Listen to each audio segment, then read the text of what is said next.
sungguh hanya oleh pertolongan Tuhan ya, kita bisa sampai di sesi yang terakhir ini, di mana kita akan bersama-sama melihat kitab Ulangan ya.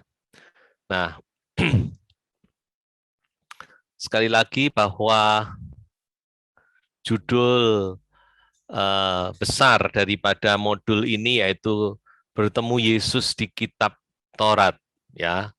Seperti yang dikatakan oleh Tuhan Yesus kepada murid-muridnya ketika Yesus bangkit dari antara orang mati ya. Tuhan berkata, "Bukankah kitab Taurat dan nabi-nabi itu berbicara tentang aku?" Ya. Jadi kita sudah mencoba untuk mempelajari ya kitab Taurat ini, melihat Yesus di dalam kitab Taurat ya. Nah, di sesi yang kelima ini kita akan melihat kitab Ulangan ya, bertemu Yesus di kitab Ulangan ya. Baik, saya akan mulaikan dengan pengantar. Ya. Nah, saudara-saudara, seperti yang sudah kita ketahui bahwa kitab Ulangan yaitu adalah kitab terakhir dari kitab Taurat ya, Kejadian, Keluaran, Imamat, Bilangan, Ulangan ya, kitab kelima, kitab terakhir. Nah, secara garis besar ya, Ulangan ini berisi wejangan-wejangan terakhir dari Musa ya.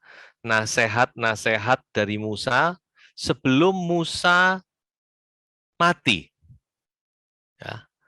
Dan juga sebelum bangsa ini masuk ke tanah Kanaan.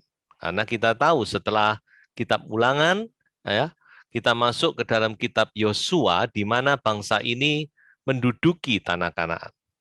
Jadi sebelum mereka masuk ke tanah Kanaan, Musa memberikan wejangan-wejangan terakhir yang pada intinya Musa mengulang isi Taurat ya, yang ditujukan kepada generasi yang kedua. Jangan lupa bahwa yang hidup saat itu adalah generasi kedua dari bangsa Israel. Karena generasi pertama semua mati di padang gurun kecuali Yosua dan Kaleb. Ya. Nah, itulah sebabnya kitab Ulangan disebut juga the second law, hukum yang kedua, ya. Dalam bahasa Inggris dipakai kata Deuteronomy. Deuteronomy itu artinya hukum yang kedua, ya. Jadi seolah-olah Musa membaharui kembali, merefresh ya, menyegarkan ingatan mereka kepada hukum Taurat, ya. Nah, kitab Ulangan ini punya kedudukan yang penting dalam 5 kitab Taurat. Ya. Kenapa kok dikatakan penting? Ada beberapa indikasi yang menunjukkan bahwa kitab ini cukup penting.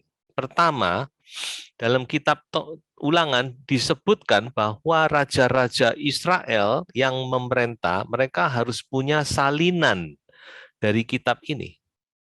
Ya, untuk dibaca dan dibaca supaya mereka tidak melupakan Tuhan. Ya.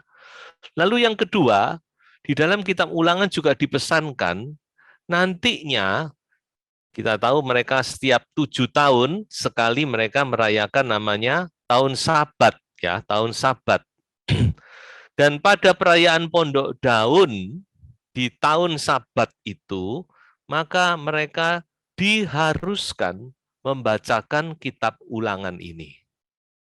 Jadi dari sini kita melihat bahwa kitab Ulangan ini penting, saudara. Ya. Nah, kalau kita melihat kepada Injil Matius, ya, Injil Matius khususnya cerita tentang bagaimana waktu Yesus dicobai oleh iblis di padang gurun. Ya. Maka saudara-saudara, 3 kali Yesus melawan iblis dengan memakai ayat-ayat di kitab Ulangan. Jadi ayat-ayat yang dipakai oleh Tuhan Yesus untuk melawan iblis adalah ayat-ayat dari kitab Ulangan. Ya. Jadi dari sini kita lihat bahwa kitab Ulangan ini punya sesuatu yang kedudukan yang cukup penting, ya, punya peranan tersendiri di dalam kitab Taurat, ya. Nah, baik, sekarang kita masuk kepada bagan, ya. Bagan itu adalah garis besar, ya. Kenapa kok harus ada bagan? Supaya saudara punya gambaran secara global, ya. Jadi kitab ini sebenarnya isinya apa sih gitu ya, saudara. Nah, kitab Ulangan terdiri dari 34 pasal, itu dapat dibagi menjadi 3 bagian, ya. Pasal 1 sampai pasal 4 itu Musa mengulang kembali sejarah perjalanan mereka selama 40 tahun di padang gurun. Ya. Jadi Musa mengingatkan mereka kembali, ini loh, ya, jangan lupa, ini 40 tahun yang sudah terjadi ini. Ya. Nah, saudara-saudara, jadi di sini kita melihat Musa, ya, Musa dia mengutip atau bukan mengutip apa ya, menyinggung ya tentang perjanjian Abraham. Perjanjian Abraham yang dimaksud di sini adalah tanah Kanaan. Jadi Musa menceritakan bagaimana, kenapa kok mereka sampai harus 40 tahun mengembara di padang gurun. Yaitu karena mereka menolak, ya, menolak perjanjian Abraham. Ya, padahal perjanjian Abraham itu diteguhkan dengan sumpah. Bayangkan, saudara, Allah itu begitu seriusnya, ya, berjanji kepada Abraham bahwa anak cucumu, keturunanmu akan kuberikan tanah Kanaan, dan aku bersumpah demi diriku sendiri. Allah begitu serius, tapi mereka tetap tidak percaya. Nah, ini menjadi gambaran dari kita, saudara ya. Seringkali kita juga meragukan janji Tuhan, ya toh? Tuhan sudah ngomong, kita masih ragu. Nah, inilah ya kurang lebih isi daripada pasal 1 sampai pasal 4. Kemudian di pasal 5 sampai pasal 26, nah itu Musa mengulang kembali ya beberapa poin yang dianggap penting, ya toh, poin-poin penting dari kitab Taurat. Makanya saudara-saudara, kalau saudara bandingkan dengan kitab Taurat, ya itu enggak persis plek ya, enggak persis plek. Kitab Taurat di kitab Imamat Keluaran jauh, bukan jauh, lebih lengkap. Ya, jadi Musa tidak mengulang A sampai Z, dia mengulang beberapa poin yang dianggap penting, diingatkan. Nah, di sini Musa kita melihat di sini perjanjian Musa itu diulang, ya toh. Perjanjian Musa itu adalah kitab Taurat, ya. Jadi Taurat itu adalah perjanjian Musa, ya. Nah, bagian yang ketiga atau bagian terakhir dari kitab Ulangan pasal 27 sampai pasal 34 itu isinya berbagai macam, ya. Ada beberapa poin penting yang saya catat di sini, yaitu pertama, Musa menguraikan syarat-syarat untuk tetap tinggal di Kanaan. Ya, jadi Musa memberitahu kalau kamu mau tinggal, ya, mau tetap tinggal di tanah perjanjian yang Tuhan berikan, kamu harus ya memenuhi syarat-syarat yang Tuhan berikan. Ya. Kemudian di dalam bagian ini kita juga melihat transisi kepemimpinan dari Musa kepada Yosua. Ya. Dan terakhir kita melihat Musa memberkati ke-12 suku Israel. Nah, ini kurang lebih poin-poin penting dari bagian yang ketiga ini. Nah, di bagian ketiga ini kita melihat bahwa bangsa Israel ya, mereka kembali ya mengadakan perjanjian kepada Tuhan bahwa mereka akan setia ya kepada Tuhan. Ya.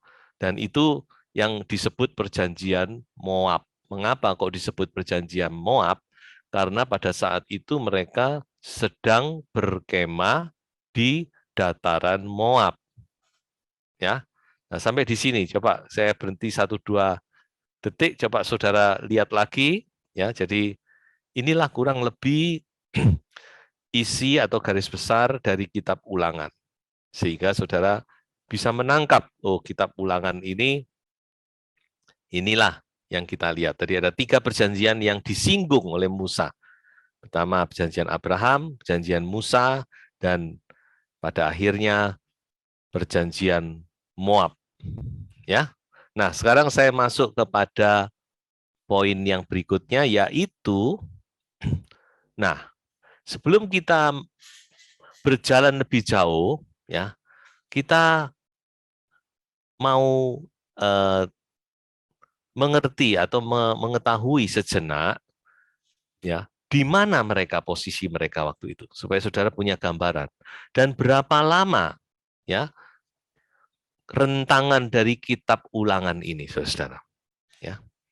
Nah, coba saudara lihat, ini sebenarnya sudah sempat saya tunjukkan di pelajaran yang lalu, ya. Jadi bangsa Israel, ya, waktu itu sedang di dataran Moab. Ini sudah dataran Moab. Ini Moab, ya, tempatnya orang Moab. Dan tempat ini disebut dataran Moab, ya. Kalau yang pertama kali mereka di kitab Bilangan, ya, Jumat lalu kita sudah melihat, pertama kali ketika mereka keluar dari Mesir, mereka ada di Kades Barnea. Ya. Tapi kemudian mereka menolak tanah perjanjian, ya, sehingga mereka harus berputar-putar selama 40 tahun di padang gurun, dan akhirnya Tuhan bawa mereka sampai di dataran Moab. Ya, jadi saudara lihat di sini, ya, di sini ada Laut Mati, ya, Laut Mati. Kemudian di atas ini ada Danau Galilea, ya. Jadi kalau kita lihat kitab Injil, itu Tuhan Yesus itu bergerak di daerah sekitar Danau Galilea, ya. Nah, antara Danau Galilea dan Laut Mati itu dihubungkan dengan Sungai Yordan, saudara-saudara. Ini Sungai Yordan, ya. Sehingga nanti kita lihat di dalam kitab Yosua, sebelum mereka menaklukkan tanah Kanaan, mereka harus menyeberangi Sungai Yordan ini. Jelas, ya? Nah, jadi sekarang kedudukan mereka ada di Moab. Nah, di Moab ini ada namanya Gunung Nebo. Di sini terlalu kecil, tidak kelihatan. Ini namanya Mount atau Gunung Nebo. Nanti Musa mati di atas gunung ini, saudara. Ya, jadi waktu itu mereka sudah sampai di padang gurun Moab. Ya, mereka berkemah di situ sebelum mereka masuk Kanaan. Oke, nah, berapa lama mereka di situ? Atau berapa lama kitab Ulangan ini ditulis? Coba kita lihat yang berikut. Nah, sudah lihat sini. Ya. Di dalam Ulangan pasal 1 ayat 3 disebutkan bahwa mereka waktu itu dikatakan mereka tiba, atau bukan tiba, ya, sebenarnya saya mungkin lebih pakai bahasa Alkitab lebih pas, ya. Jadi dikatakan Musa mulai berbicara. Nah, ya. Pasal 1 ayat 3, pada tanggal 1 bulan 11 tahun ke-40 Musa mulai berbicara. Musa mulai memberikan wejangan, memberikan nasihat. Ya. Kapan atau waktu Musa berhenti itu kapan? Itu tidak ditulis, tetapi kita bisa melihat di dalam Yosua pasal 4 ayat 19 bahwa bangsa Israel menyeberangi sungai dan 1 tahun yang ke-41. Maksudnya tahun ke-40 dan 41 itu dihitung dari sejak mereka keluar dari Mesir, ya.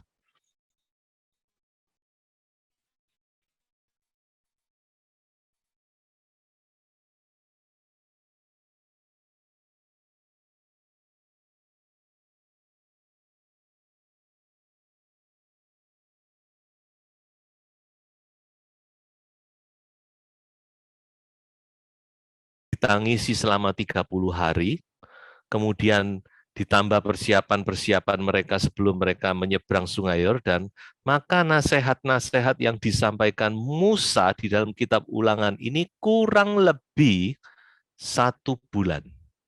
Saudara-saudara. Ya jelas ya, bisa menangkap apa yang saya sampaikan. Ya, jadi kalau 70 hari ini dipotong dengan hari perkabungannya Musa, karena dituliskan ketika Musa meninggal, bangsa Israel itu berkabung selama 30 hari. Dan setelah itu kita masuk ke kitab Yosua, di mana Yosua mulai menyiapkan bangsa itu ya sebelum mereka masuk atau menduduki tanah Kanaan dan seterusnya. Jadi kalau kita potong kurang lebih kitab Ulangan itu dari awal sampai akhirnya menjangkau waktu kurang lebih 1 bulan lamanya. Jadi dalam 1 bulan itu cukup lama ya. Musa duduk, Musa menasehati mereka, ya. Mereka mau Musa memberkati mereka dan seterusnya, ya. Oke. Sekarang kita masuk kepada inti daripada kitab Ulangan, yaitu kita mau berjumpa dengan Yesus di kitab Ulangan. Di mana kita berjumpa? Pertama, di dalam janji Tuhan, ya.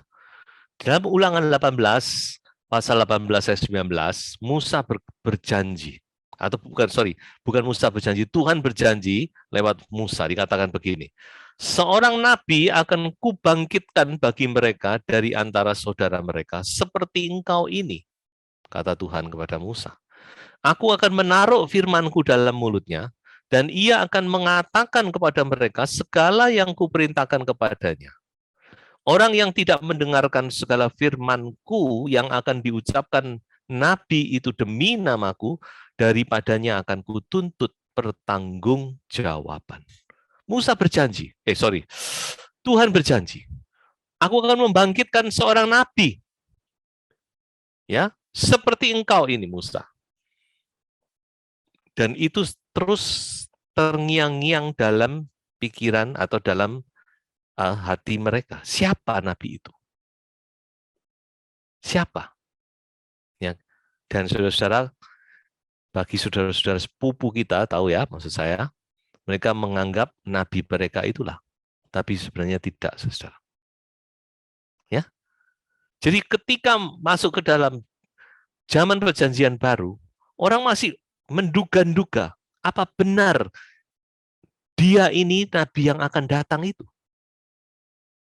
Ya, jadi kalau saudara membaca di kitab Yohanes, ya, disebut nabi yang akan datang, itu yang dimaksud adalah nabi yang dijanjikan Tuhan di kitab Ulangan itu.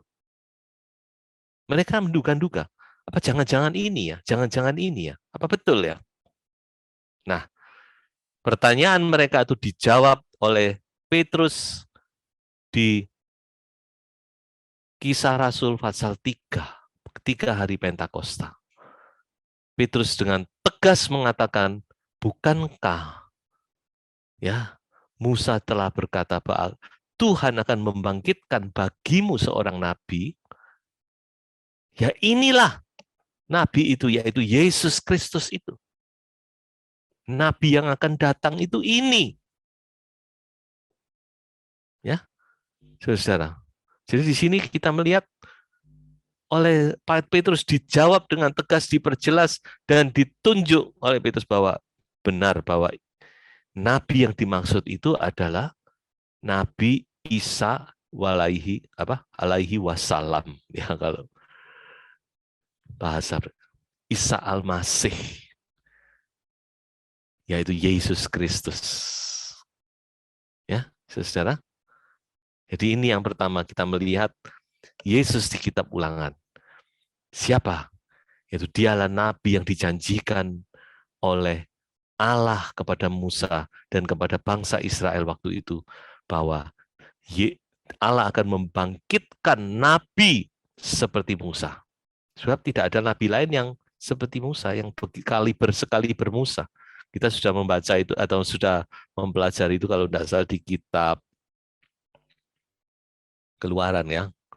Bagaimana bahwa Musa itu melambangkan Yesus Kristus. Salah satunya yaitu memberi hukum. Musa menurunkan hukum Taurat. Yesus memberikan hukum kerajaan Allah. Ya, nah baik. Sekarang kita maju lagi. Yang kedua, yaitu tentang kota perlindungan, saudara. Ya, saya ambil satu ayat. Allah itu bagi kita tempat pelindungan dan kekuatan sebagai penolong dalam kesesakan sangat terbukti. Saudara-saudaraku, ada satu konsep dalam Taurat yang sangat penting, ya. Mengapa saya katakan sangat penting? Sebab konsep ini terus diulang-ulang oleh Tuhan. Ya, coba kita lihat ya. Pertama, di dalam Keluaran 21 ayat 13, Tuhan mulai membicarakan bahwa Tuhan akan memberikan tempat, menyediakan satu tempat, ya, di mana orang boleh berlindung ketika dia melakukan pembunuhan yang tidak disengaja. Ya, tapi Tuhan tidak bicara lebih jauh. Di bilangan 35, konsep itu diperjelas secara detail. Saudara bisa membaca di situ, panjang lebar di situ. Bagaimana bahwa orang yang tidak sengaja, ya, menyebabkan nyawa orang terambil, ya, dia bisa lari ke tempat itu. Dan ini penting, saudara, karena waktu itu prinsip Taurat nyawa ganti nyawa. Ya, kalau orang ini tidak dilindungi, padahal dia nggak sengaja. Contohnya misalkan seperti sekarang terjadi kecelakaan, ya kecelakaan, lalu ada yang meninggal. Ini kan benar-benar ketidaksengajaan, bukan? Ya, tidak sengaja, tidak kenal sama sekali. Nah, bayangkan kalau waktu itu sudah tidak peduli kamu sengaja nggak sengaja, karena kamu sudah menyebabkan nyawa orang, kamu juga harus mati. Wah. Nah, itulah sebabnya saudara, Tuhan menyediakan tempat. Dan Tuhan berkata ada 6 kota nanti yang harus dipilih. Nah, di dalam Ulangan pasal 4, 3 kota di sebelah timur Sungai Yordan ditentukan. Ingat peta tadi bahwa mereka dibagi dengan sungai di tengah. Jadi yang dimaksud sebelah timur Sungai Yordan adalah sebelah kanan dari sungai itu. Ada 3 kota di situ. Kemudian di dalam Ulangan 19, sebelum Musa meninggal, Musa sekali lagi mewanti-wanti, ya, menasehatkan, mengingatkan mereka jangan lupa, ya, masih ada 3 kota yang harus kamu pilih menjadi kota perlindungan. Dan nanti di dalam kitab Yosua, maka 3 kota yang sisa ditentukan, yaitu yang terletak di sebelah barat dari Sungai Yordan. Jadi, saudara, saya melihat bahwa konsep kota perlindungan ini cukup penting, ya, cukup penting, sehingga harus diulang-ulang dan terus apa ya? Kita melihat perkembangannya begitu begitu teratur, mulai dari sebuah konsep awal sampai akhirnya kota itu ditentukan. Lalu apa semuanya ini? Bicara apa semuanya? Ya, apa yang terkandung? Apa kaitannya dengan kita? Nah, ini nanti saudara ikuti pada hari Minggu pagi, ya, saudara. Dan sekarang, ya. Jadi ini hanya ekstranya, ya, trailernya ini, saudara-saudara, ya. Karena nanti saya hari Minggu pagi saya akan bicara tentang kota perlindungan dengan mendetail, ya. Saudara ikuti lewat khotbah, ya. Tuhan Yesus memberkati. Maju terus, oke, ya.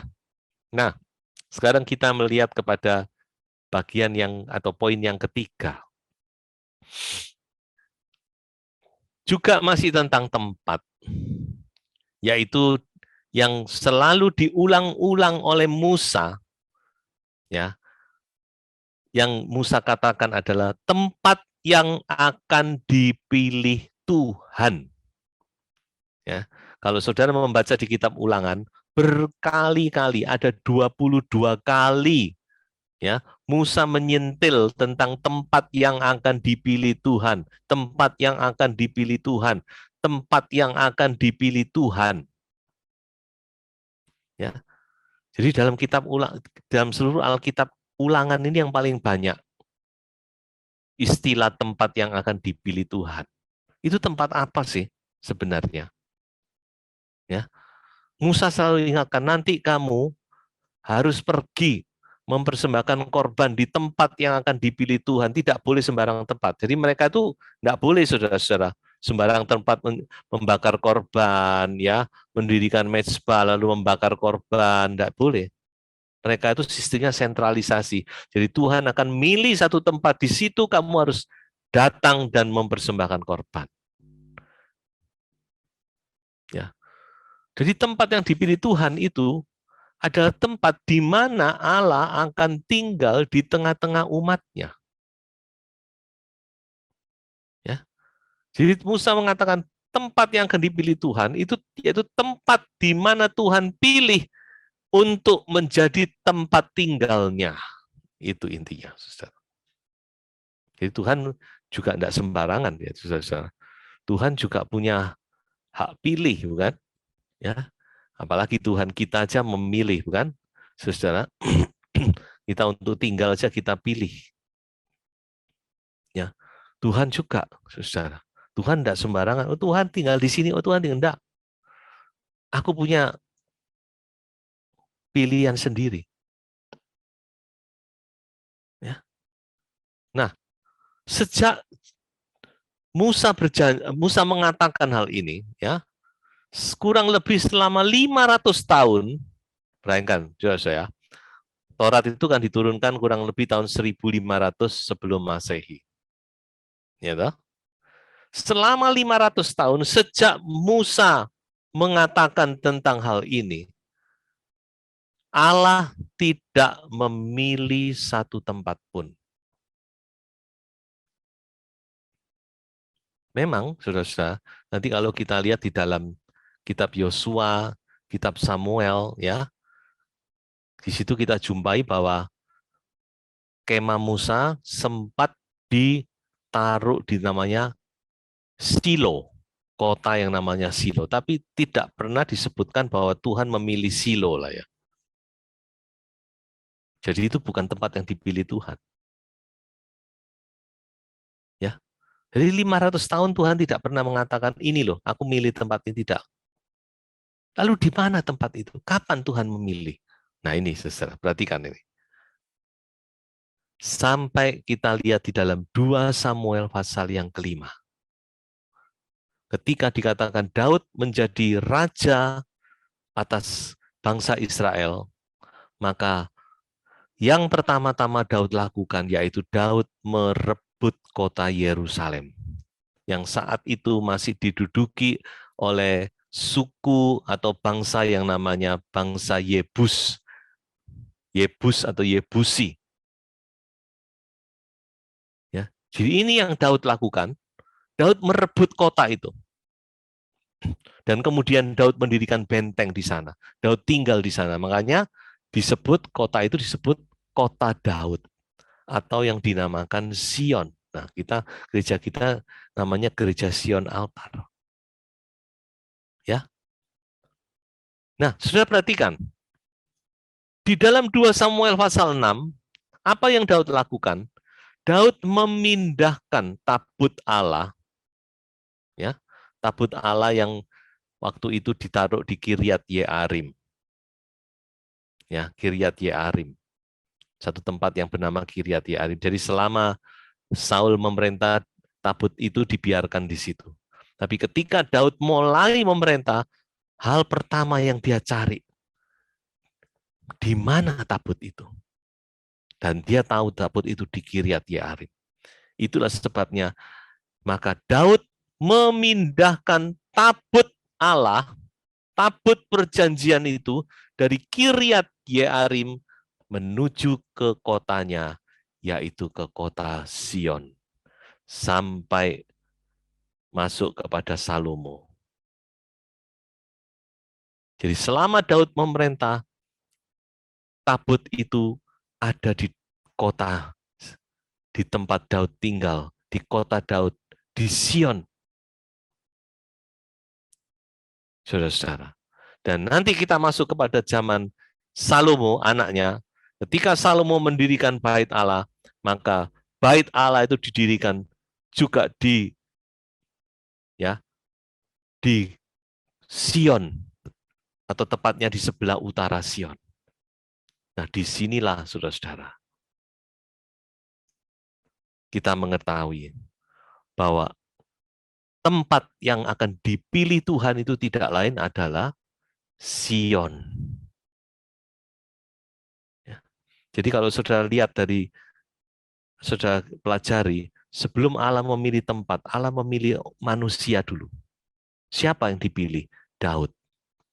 Mengapa Allah memilih Sion? Karena Daud tinggal di Sion. Mengapa Allah memilih Sion? Karena Daud sangat mengasihi Tuhan. Karena Daud rindu dekat dengan Tuhan sampai dia memindahkan tabut Allah itu ke Sion. Itulah sebabnya Allah memilih Sion menjadi tempat kediamannya.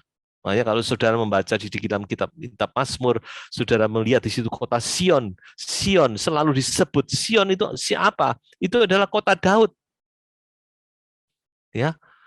Dan kota itulah yang dipilih oleh Tuhan untuk Tuhan tinggal di situ. Nah, nanti dengan perkembangan zaman, saudara-saudara, maka kota Sion itu diidentikan dengan kota Yerusalem. Ya, sebenarnya kota Yerusalem dan kota Sion itu sedikit ada bedanya. Artinya apa?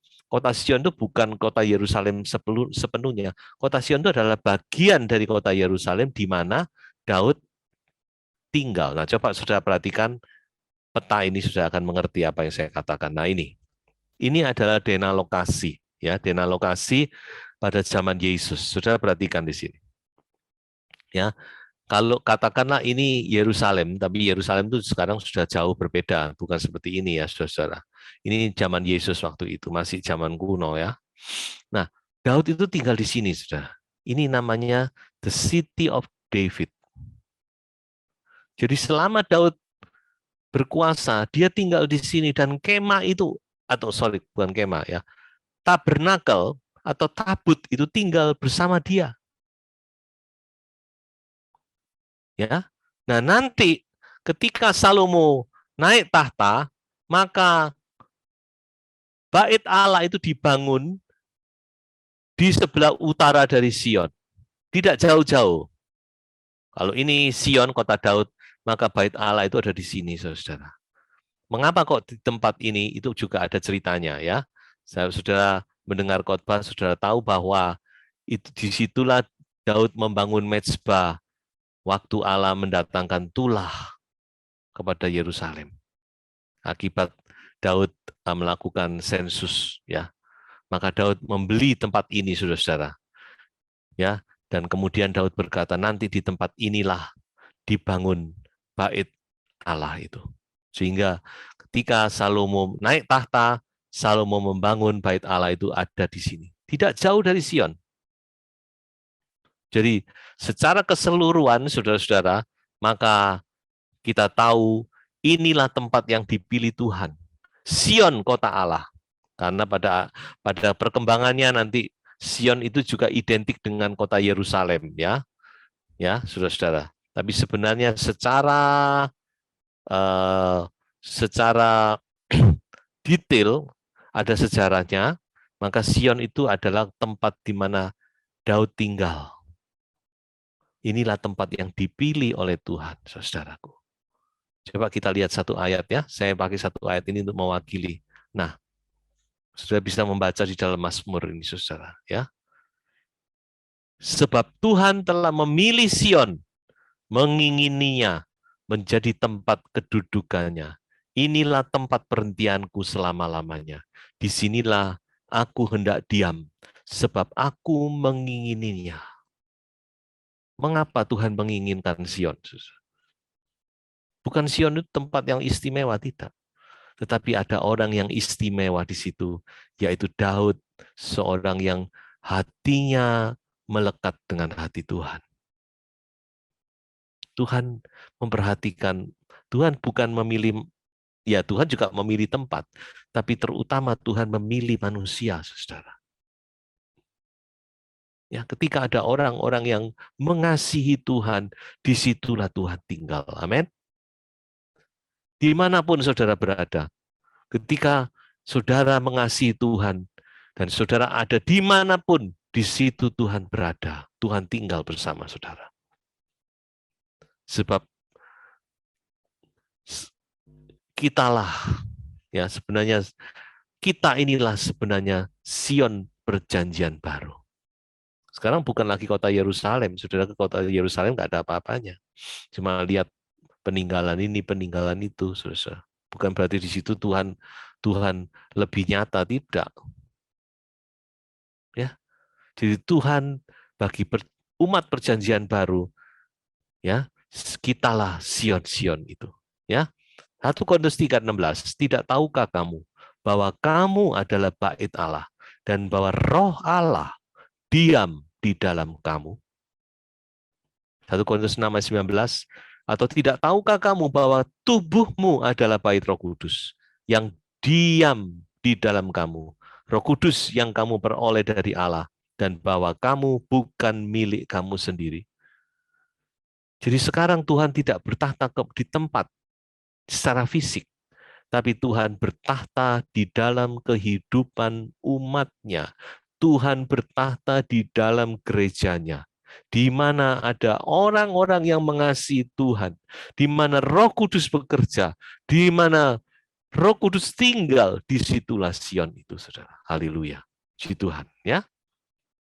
Baik. Sekarang kita masuk kepada bagian terakhir, yaitu bagaimana kitab Ulangan ini diakhiri, yaitu tidak lain dengan kematian Musa, ya. Dan sudah ada beberapa hal yang perlu saya sampaikan di sini. Nah, seringkali ini diserang oleh orang-orang yang tidak percaya Alkitab, ya. Mereka menyerang dengan cara, lo masa Musa sudah mati kok bisa menulis catatannya sendiri Ulangan 34. Nah, ya tentu bukan, saudara-saudara, ya. Ulangan 34 itu ditulis oleh Yosua, ya, apa namanya, penerus dari Musa. Bukan Musa sendiri, masa Musa mati bisa nulis, enggak, ya. Jadi sudah enggak usah bingung. Kalau diserang gampang aja, itu bukan Musa. Bagian itu memang ditulis oleh Yosua, ya. Nah, Ulangan 34 ayat 6 dikatakan bahwa Musa dikubur oleh Tuhan sendiri. Sehingga dikatakan di situ tidak ada orang yang tahu di mana kuburan Musa sampai saat ini. Karena memang bukan manusia yang menguburkan, Tuhan yang menguburkan. Dan kalau kita melihat di dalam Yudas, surat Yudas pasal 1 ayat 9, di situ ada satu rahasia yang dinyatakan kepada Yudas, dikatakan bahwa Mikael, ya, dan Lucifer berselisih tentang mayat Musa. Rupanya iblis juga mau cawe-cawe ini, ya, saudara. Iblis mau mengklaim juga, ya. Tapi Mikael dan no way, tidak bisa. Ini milik Tuhan, ini, ya. Di dalam Matius 17 kita melihat Yesus di bukit kemuliaan, ya. Yesus berubah rupa dan dikatakan Musa dan Elia bercakap-cakap dengan Yesus, berbicara tentang tujuannya ke Yerusalem. Jadi Musa ini mempunyai peranan yang penting, saudara-saudara, yang khusus, sama dengan Elia. Kita tahu bahwa Elia juga hidup-hidup diangkat ke sorga. Elia tidak mengalami kematian, ya. Nah, kemudian saudara-saudara, satu hal yang ingin saya sampaikan bahwa nanti di Wahyu pasal 11, di situ disebutkan ada dua saksi Allah yang diutus untuk mendampingi bangsa Yahudi di masa antikristus selama 3,5 tahun. Dan kita percaya dua orang itu tidak lain adalah Musa dan Elia. Sebab kita lihat, ya, bentuk pelayanannya bisa menurunkan api, itu kan Elia, ya. Kemudian merubah air menjadi darah, mendatangkan bermacam-macam bencana, itu kan Musa. Ya, Musa menghukum tanah Mesir dengan 10 tulah. Nah, itu kan terjadi lagi, saudara. Ya, nah dengan demikian kita bisa mengakhiri kitab Ulangan ini. Saya akhiri dengan satu ayat yang luar biasa di kitab Ibrani, surat Ibrani. Ya, dikatakan bahwa Yesus kita lebih besar daripada Musa.